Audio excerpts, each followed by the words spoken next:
you ask most people to picture the apex of modern aerial warfare, they'll conjure up an image of a stealth fighter, the sharp, angular silhouette of an F-22 or a J-20 slicing through the clouds, invisible to radar, dealing death from the shadows. It's a romantic, Hollywood-friendly notion, the lone assassin in the sky. But if you talk to the people who actually plan air campaigns, or the pilots who have to fly into the teeth of an integrated air defense system, they'll tell you a different story.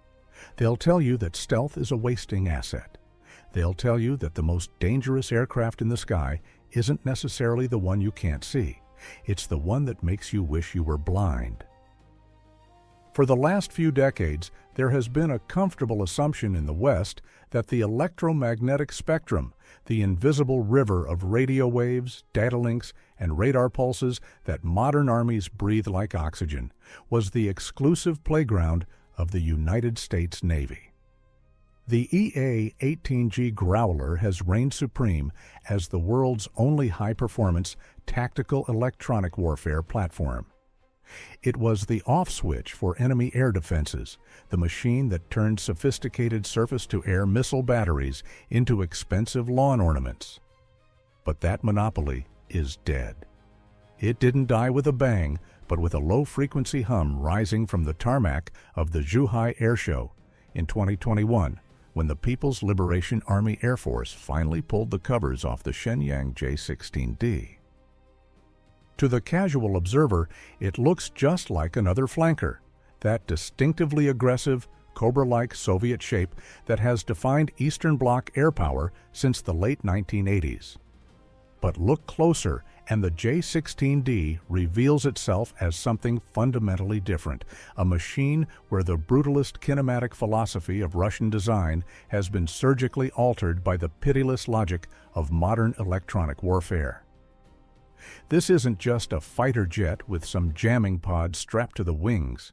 It is a dedicated executioner of radars, a flying server farm wrapped in radar-absorbent materials designed with a singular purpose: to blind the sensors that defend Taiwan and the U.S. Navy's carrier strike groups.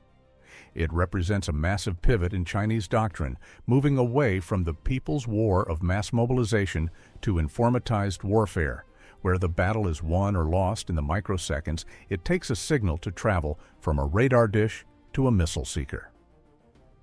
The J-16D is the physical manifestation of the idea that in the 21st century, if you cannot control the spectrum, you cannot control the air. And unlike the stealth fighters that grab the headlines, the J-16D doesn't hide. It screams electronically, daring the enemy to light up their radars so it can tear their network apart from the inside out. The genesis of this machine lies in a deep-seated insecurity. For years, the PLAF watched the U.S. military dismantle heavy air defenses in Iraq and Serbia using the EF-111 Raven and the EA-6B Prowler. They understood that their own vast network of Russian-made S-300s and indigenous HQ-9s could be rendered useless by a dedicated electronic attack campaign.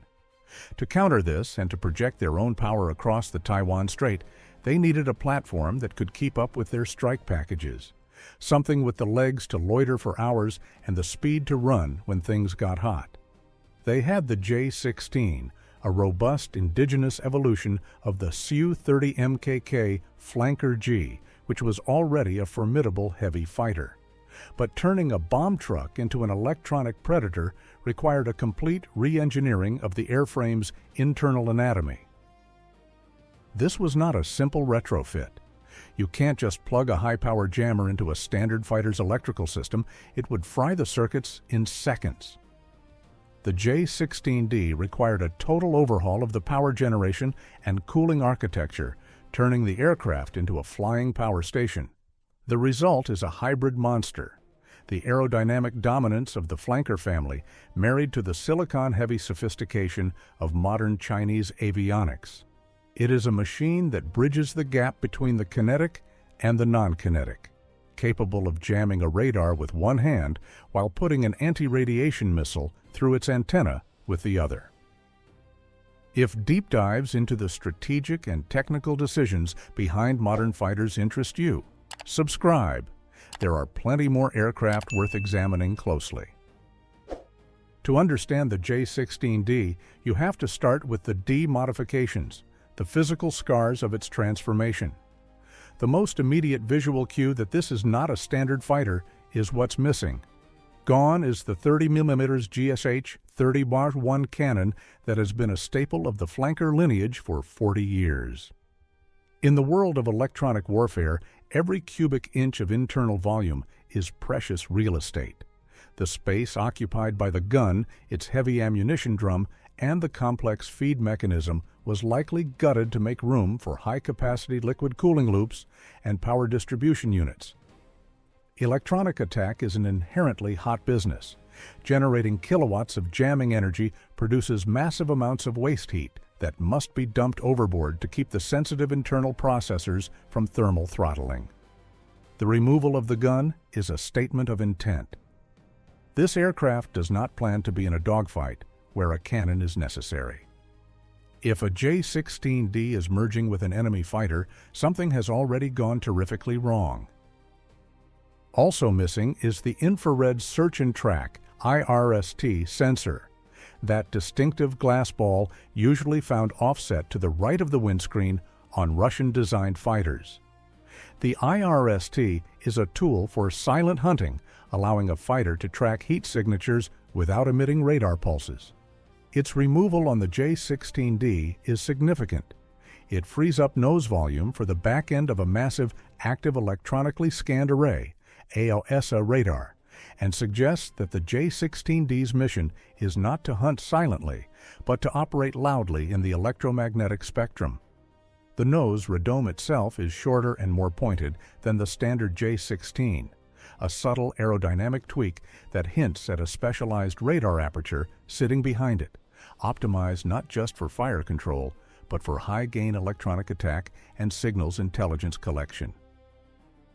The airframe itself is a marvel of material science, deviating sharply from its Russian ancestors.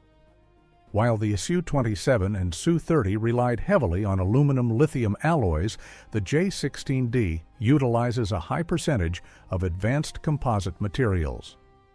This isn't just about weight savings, though shedding kilos is critical when you're hanging heavy jamming pods off every pylon. It's about managing the aircraft's own signature.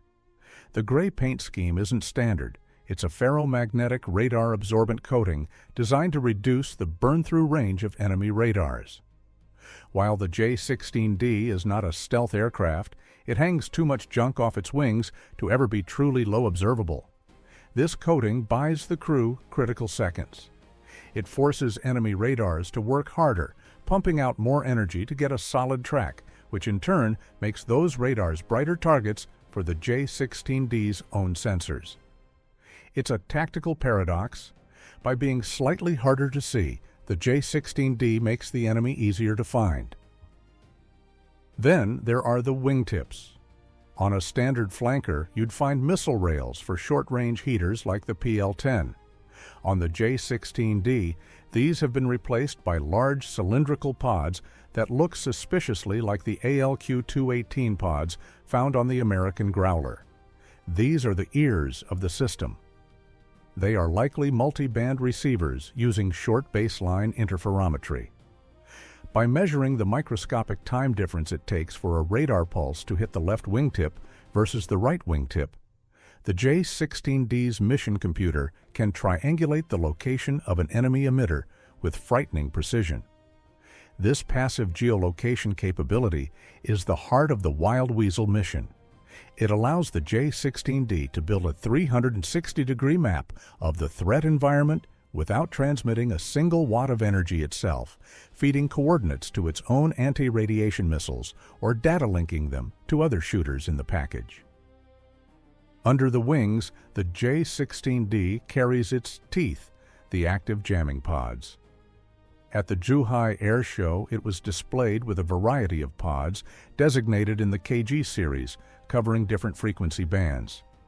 The tactical reality here is modularity. You don't jam a long-range search radar operating in the VHF band with the same equipment you use to blind a fire control radar in the X band. The J-16D acts as a truck for these distinct systems. Reports suggest these pods utilize AESA technology, meaning they don't just blast noise like a rudimentary spark gap transmitter. They use beamforming to focus high-energy jamming strobes directly at the victim radar. This smart jamming is infinitely more efficient than the brute force barrage jamming of the Cold War era. It requires less power to achieve the same effect and reduces the risk of fratricide, jamming your own friendly communications. Powering this electronic beast is the Shenyang WS-10B Taihang engine. The development of the WS-10 is a saga in itself, a decades-long struggle for Chinese aerospace to break free from Russian dependence. Early iterations were notorious for their poor reliability and catastrophic failures, often requiring overhauls after just a few dozen hours. But the WS-10B represents a maturity of the design. Producing roughly 30,000 to 32,000 pounds of thrust in afterburner, these engines provide the J-16D with a thrust-to-weight ratio that its American counterpart, the EA-18G, simply cannot match. The Growler, based on the Super Hornet, is often criticized for being draggy and underpowered when fully loaded with fuel tanks and jamming pods. The J-16D, inheriting the flanker's massive lifting body and internal fuel capacity, over 9,000 kcal internally, doesn't need to carry as many external fuel tanks. This leaves more hardpoints for weapons and jammers and allows it to fly faster and higher. Altitude is a weapon in electronic warfare. The higher you are, the further your radio horizon extends, allowing you to jam targets from greater distances. The J-16D's ability to cruise comfortably at 40,000 feet while carrying a heavy EW payload gives it a geometric advantage over lower-flying competitors. Furthermore, the WS-10B engines have likely been modified with larger constant speed drive generators. You can't run a suite of AESA jammers on standard aircraft power. We're talking about power requirements that would run a small city block. The ability of the Chinese aero engine industry to extract that kind of electrical load from the turbine without compromising thrust is a quiet but significant engineering triumph. Inside the cockpit, the environment is dominated by the need to manage this torrent of information. The rear seat is the domain of the Electronic Warfare Officer, EWO, or Weapon Systems Officer, WSO, while the pilot up front handles the flying, utilizing the J-16's digital fly-by-wire system to manage the unstable airframe. The WSO is playing a high-stakes game of chess on large multi-function displays, MFDs. They aren't just looking at a radar scope, they are looking at a spectral waterfall, a visualization of the radio frequency environment. They see the enemy's radar pulses as distinct signatures categorized by the mission computer against a threat library. The WSO's job is to prioritize these threats, suppress the search radar at 12 o'clock, ignore the civilian air traffic control radar at 3 o'clock, and prepare a firing solution for the SAM battery waking up at 10 o'clock. This is where the human factor becomes the limiting variable. The cognitive load on a two-man crew in a dense electronic threat environment is crushing. In older aircraft, this often led to task saturation. The crew simply couldn't flip switches fast enough to counter every threat. The J-16D likely leverages a high degree of automation and sensor fusion. The avionics system doesn't just show the WSO raw data. It presents a fused track, combining input from the radar, the RWR, and the wingtip pods into a single target icon. It probably recommends which jamming pod to use and which technique, range gate pull-off, velocity gate pull-off, or noise barrage, is best suited for that specific threat. Operationally, the J-16D has already begun to change the texture of the airspace around Taiwan. Since its unveiling, the aircraft has been a frequent participant in the PLAF's incursions into the Taiwanese Air Defense Identification Zone, ADIZ. These aren't just joyrides. When a J-16D flies towards Taiwan, accompanied by J-10s or J-16 strike fighters, it is conducting intelligence preparation of the battlefield. It is trolling. The goal is to provoke the Taiwanese air defense operators into turning on their radars. Once those radars emit, the J-16D's sensors record the unique electronic fingerprint of that specific battery, its pulse repetition frequency, its scan rate, its side lobe patterns. This data is brought back, analyzed, and fed into the threat libraries of the jamming pods. It ensures that when the real shooting starts, the J-16D systems will recognize the Taiwanese radars instantly and know exactly how to defeat them. The PLAF has also integrated the J-16D into its Red Sword exercises, their equivalent of the U.S. Red Flag. In these large force employment scenarios, J-16Ds fly alongside J-20 stealth fighters and KJ-500 airborne early warning aircraft. The tactics being developed are sophisticated. One favored concept is the A-Team, B-Team approach. The J-20s, with their stealth, act as silent sensors, pushing deep into enemy airspace without emitting. They locate targets and data link the coordinates back to the J-16Ds, which are loitering safely behind the front line. The J-16Ds then unleash long-range anti-radiation missiles like the YJ-91 or the newer CM-102. The enemy never sees the J-20 that found them, and they can't track the J-16D that shot at them because their screens are washed out with jamming noise. This brings us to the kinetic punch. The J-16D is not toothless. While its primary weapon is the Electron, it retains 12 hardpoints. A typical warload might include 2 wingtip ESM pods, 2 or 3 heavy jamming pods, and a pair of YJ-91 anti-radiation missiles. The YJ-91 is a Chinese derivative of the Russian KH-31P, a ramjet-powered monster that flies at Mach 3. It's a high-speed arm designed to close the distance to the radar so fast that the operator doesn't have time to shut down. But the J-16D also carries the PL-15 long-range air-to-air missile. This gives it a self-escort capability that vital electronic warfare assets of the past, like the EA-6B, lacked. If a flight of enemy fighters manages to burn through the jamming, the J-16D can shoot back. It doesn't need a babysitter. Knowing what you now know about its performance and design philosophy, do you think the J-16D poses a genuine peer threat to the U.S. Navy's Growler fleets? Or is the lack of combat experience a gap that technology can't bridge? Share your thoughts below. The inevitable comparison is, of course, with the Boeing EA-18G Growler. On paper, it's a fascinating matchup of design philosophies. The Growler benefits from the U.S. Navy's decades of institutional memory in electronic warfare. The ALQ-99 pods it carries are old, mechanically complex, and draggy, but the software driving them is honed by years of combat data. The U.S. is also rolling out the Next Generation Jammer, NGJ, a pod system that will likely leapfrog current capabilities with gallium nitride GaN transmitters. However, the Growler is limited by the Super Hornet airframe. It's slower, has shorter range, and carries less ordnance than the J-16D. The J-16D, by contrast, rides on the superior kinematics of the flanker. It can get to the fight faster, stay there longer, and bring more missiles to the party.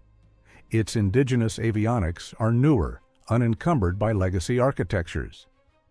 But the PLAAF lacks the deep reservoir of combat experience. They haven't had to jam a networked IADS in anger. They are learning on the fly, building their doctrine from scratch and through observation of Western wars. The J-16D is technologically formidable, perhaps even superior in raw airframe performance, but the software, the cognitive aspect of EW, is where the battle will likely be decided. The modernization potential of the J-16D is frighteningly high. We are already seeing hints of cognitive electronic warfare, the integration of artificial intelligence into the jamming suite. Traditional jamming relies on a database. If you see radar X, use jamming technique Y. But modern radars are agile. They can change their waveforms on the fly to avoid jamming. A cognitive EW system uses AI to analyze a completely unknown signal in real time and synthesize a new jamming waveform to defeat it. It learns while it fights. Given China's massive state investment in AI, it is almost certain that the J-16D is being used as a test bed for these algorithms. There is also the unmanned dimension. The J-16D is perfectly positioned to act as a mothership for loyal wingman drones like the FH-97 or GJ-11. Imagine a J-16D controlling a swarm of expendable drones that fly ahead into the lethal zone of enemy SAMs. These drones could act as decoys, lighting up like B-52s on radar to draw fire, or they could carry their own mini-jammers to conduct stand-in jamming at point-blank range. This keeps the expensive J-16D and its crew out of harm's way while still dismantling the enemy air defense network. Strategically, the J-16D is a door kicker. In a Taiwan scenario, its job is to blind the Patriot batteries and the naval radars of intervening powers. It neutralizes the porcupine strategy by dulling the quills. If Taiwan's radars cannot track, their missiles cannot guide. If the U.S. Navy's SPY-1 radars are flooded with noise, their ability to defend against anti-ship ballistic missiles is degraded. The J-16D attacks the weakest link in the modern kill chain, the sensor. And it's not just about Taiwan. The J-16D has a naval cousin, the J-15D, which brings this same capability to China's aircraft carriers. This means the PLA Navy can project this electronic bubble far from its shores, protecting its fleet in the deep waters of the Pacific or the Indian Ocean. It signals a move towards a blue water Navy that brings its own air superiority and suppression capabilities with it, rather than relying on land-based cover. But we must also be realistic about the limitations. The J-16D is big. It has a massive radar cross-section itself. If its jamming fails, or if it faces a home-on-jam missile that tracks the jamming source itself, it is a large, juicy target. The WS-10B engines, while improved, likely still lag behind Western counterparts in total service life and time between overhaul, creating a heavier logistics tail. And the integration of all these systems, the radar, the ESM, the jammers, the data links, is a software engineering nightmare. System integration is usually where ambitious defense programs go to die. Whether the engineers at Shenyang and the 601 Institute have truly solved the problem of making all these diverse systems talk to each other without crashing the mission, computer is something we won't know until the shooting starts. The J-16D is more than just a new jet. It is a declaration of maturity. It signifies that the PLAF has graduated from the school of mass and attrition and entered the era of information dominance. It challenges the long-held Western advantage in the electromagnetic spectrum, turning what was once a sanctuary into a contested, chaotic no-man's land. The silent flanker may not have the sleek lines of a stealth fighter, but in the invisible war of electrons, it is a heavyweight brawler that demands respect. It is a machine designed to turn the lights out on the enemy, ensuring that when the rest of the Dragon's Wrath arrives, it arrives unseen. If you found this analysis useful, a like helps more people discover these deep dives. Thanks for watching.